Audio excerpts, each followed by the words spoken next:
ریاست ہونے کے ناطے دنیا کی پہلی ایٹمی قوت ہے، اسلامی ایٹمی قوت، اور یہ اسلامی ایٹمی قوت آج عالمی سازشوں کا اس گرداب میں عالمی سازشوں نے پھنسا لیا ہے کہ ملک کا وہ معیشت ہو، معاشرت ہو، ادارے ہوں، قوم ہو، ہر طرح سے جکڑ لیا گیا ہے۔ اور یہ حقیقت ہے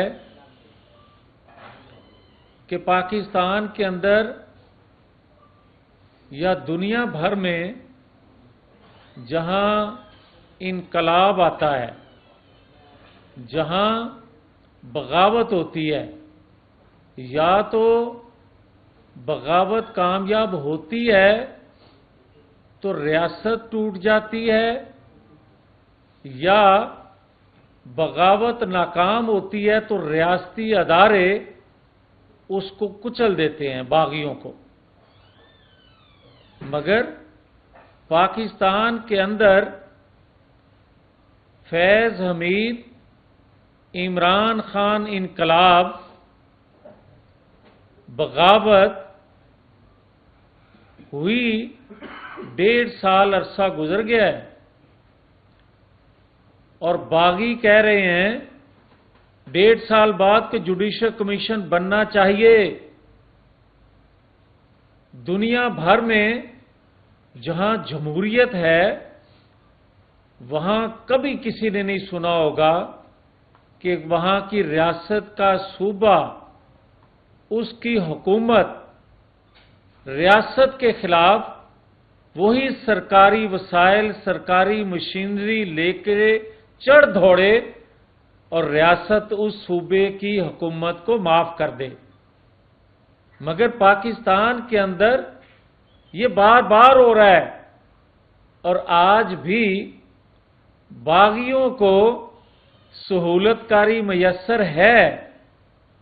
مگر ناکام بغاوت کے باوجود ان کو کوئی کچلنے والا نہیں ہے۔ آج عالم یہ ہے کہ پاکستان مخالف قوتیں کھل کے ان باغیوں کی مدد کو آ پہنچی ہیں۔ عالم یہ ہے کہ ٹائم آف اسرائیل میں ایک مضمون چھپے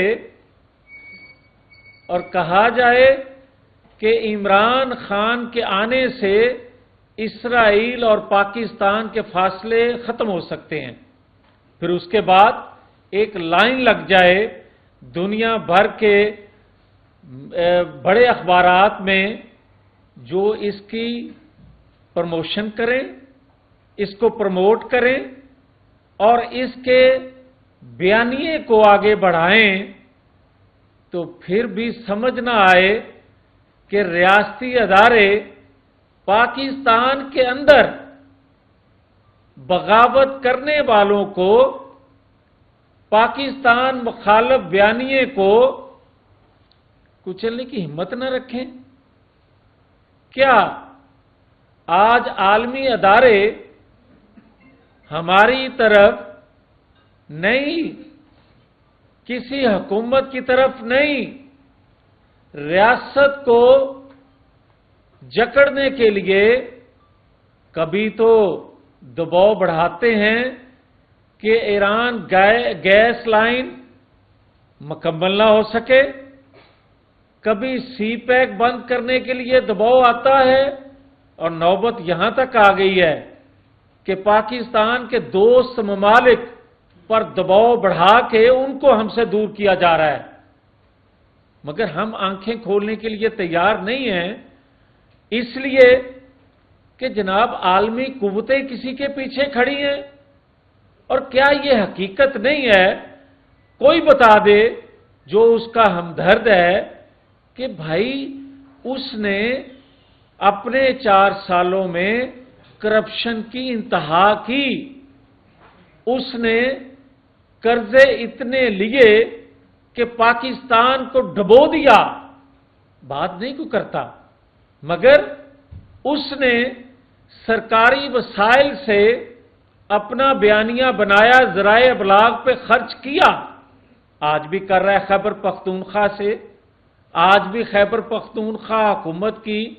وسائل مشینری استعمال ہو رہی ہے، مگر کوئی پوچھنے والا نہیں ہے۔ جتنے مفرور ہیں وہ پناہ لیے ہوئے ہیں خیبر پختونخوا میں، جتنے دہشت گرد ہیں جو چھوڑے تھے انہوں نے 6000 کے قریب، وہ اس کی امبریلا تلے اکٹھے ہیں، کوئی پوچھنے والا نہیں ہے۔ آج ہمیں یہ کہا جا رہا ہے، اور بڑی اچھی بات ہے، کہ پارلیمان کا تحفظ ہونا چاہیے، میں خود حامی ہوں، مگر یہ تحفظ کرنے سے پہلے کو مجھے یہ بتائے گا کہ آج یہ جو نوبت آئی ہے، آج یہ کہا جا رہا ہے کہ منہ چھپا کے کچھ لوگ پارلیمنٹ کے اندر داخل ہوئے، تو بھائی جب 4 سالوں میں ایک وردی والے افیسر سپیکر چیمبر میں موجود ہوتے تھے اور پارلیمنٹ کو چلا رہے ہوتے تھے، بل ان کی مرضی سے ٹیبل ہوتے تھے اور ان کی مرضی سے پاس ہوتے تھے، یہ اسد قیصر صاحب جانتے نہیں ہیں جو آج بات کر رہے ہیں؟ مگر آج جہاں تک منہ چھپانے والے لوگوں کے متعلق کمیٹی بنانے کی بات آ رہی ہے، تو بھائی کیوں وقت ضائع کرتے ہو اس کمیٹی پر؟ آپ 7-8 گھنٹے علی امین گنڈا پور جو منہ چھپائے بیٹھے رہے، 2 دن ہو گئے ہیں، وہ کیوں نہیں منہ کھولتے؟ وہ بتا دیں کہ انہوں نے 7-8 گھنٹے کیوں منہ چھپائے رکھا، تو آپ کو جو منہ چھپا کے پارلیمنٹ کے اندر داخل ہوئے تھے وہ خود بے نقاب ہو جائیں گے۔ یہ کیوں نہیں کیا جاتا؟ اور ہر روز نئے سے نیا ڈرامہ۔ بات یہ ہے کہ کیا میں بطور پاکستانی ایک سوال کر سکتا ہوں کہ اگر سرگودا سول کورٹ میں ایک ملزم پیش نہ ہو اور کہا جائے پولیس رکاوٹ کھڑی کر رہی ہے، تو لاہور ہائی کورٹ سے از خود نوٹس ہوتا ہے، مگر عمران خان کا کیس ٹرائل کرنے والے جج پہ خیبر پختونخوا حکومت مقدمہ درج کرتی ہے دباؤ ڈالنے کے لیے، اپنے مقاصد کے لیے، اس پہ بھی از خود نوٹس ہونا چاہیے۔ مگر کیا میں یہ کہہ سکتا ہوں کہ آج کا نوری نتھ جو علی امین گنڈا پور کی شکل میں یہ کل کا پی ٹی آئی کا میر جعفر صادق ثابت ہوگا، جس طرح فیض حمید عمران خان